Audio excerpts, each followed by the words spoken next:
troisième aventure du plus célèbre des sorciers, Harry sera encore confronté à bon nombre de dangers. Une année qui sera marquée par la peur et surtout par le mystérieux Sirius Black. Vous connaissez forcément ce troisième opus, considéré comme le plus sombre de la saga. Un troisième film incroyable qui en a marqué plus d'un. Alors enfilez votre plus belle cape d'invisibilité et partons discrètement, ensemble, en direction de 5 fées sur Harry Potter et le prisonnier d'Azkaban.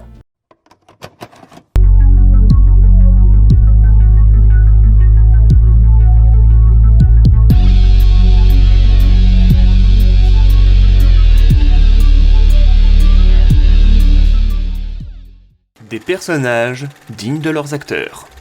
Le réalisateur Alfonso Cuarón n'avait jamais lu les romans de Harry Potter, ni vu les 2 premiers films, quand on lui a proposé le poste de réalisateur. C'est Guillermo del Toro qui le convainc de réaliser le film en insistant pour qu'il lise les livres. D'ailleurs, ce dernier devait réaliser ce 3e volet initialement, mais il a choisi de faire Hellboy à la place. Alfonso Cuarón, afin de se familiariser avec ses 3 acteurs principaux, a demandé d'écrire à chacun d'eux un essai sur leur personnage. Emma Watson, à la manière d'Hermione, a écrit un doc complet de 16 pages. Daniel Radcliffe, comme Harry, a écrit un simple résumé d'1 page. Et Rupert Grint, comme Ron, n'a absolument rien fait. Une prise coup de poing. A l'origine, le scénario appelait Hermione à gifler Malfoy. Pendant la répétition pour la scène, Tom Felton a donc été pris par surprise quand Emma l'a frappé aussi fort qu'elle le pouvait avec son poing. Une scène mémorable, pas prévue dans le script, mais qui a été gardée. Emma s'en retrouvant extrêmement confuse et passant un temps fou à se faire pardonner. Gandalf en Dumbledore. Malgré sa réticence initiale à accepter le rôle d'Albus Dumbledore, Richard Harris, qui a interprété Dumbledore dans les 2 premiers films, était déterminé à dépeindre le personnage tout au long de la série. Cependant, à la suite du tournage de Harry Potter et la Chambre des Secrets, l'acteur décéda malheureusement. Pour le remplacer, le rôle est sérieusement donné pour Ian McKellen. Apparu en tant que Gandalf dans Le Seigneur des Anneaux, il a refusé le rôle, citant « J'ai eu assez de difficultés à vivre une légende. 2 serait de trop ». C'est finalement Michael Gambon qui incarne le fameux directeur de Poudlard.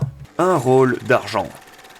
Gary Oldman dit qu'il a accepté le rôle de Sirius Black parce qu'il avait besoin de travail, et non par un réel intérêt. Il n'avait pas eu de contrat depuis plus d'1 an, car il avait pris du temps pour être avec sa famille. Son dernier film était Péché immortel, tourné en 2002. Finalement, et réticent au début, il a pris le rôle pour faire plaisir à ses fils. D'ailleurs, détail amusant, lorsque Tom Felton a rencontré Gary Oldman pour la première fois, il pensait que c'était le concierge. À la différence de Daniel Radcliffe, qui était extrêmement enthousiaste à rencontrer cet acteur. Un loup plus effrayant. Dans le livre, il est mentionné que le loup-garou ressemble à un loup normal en apparence, à l'exception de quelques traits distinctifs. Ce n'est pas le cas dans ce film.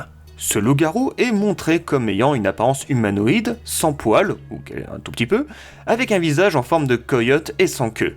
Un style visuel qui colle parfaitement au film, rendant le tout beaucoup plus sombre et surtout unique.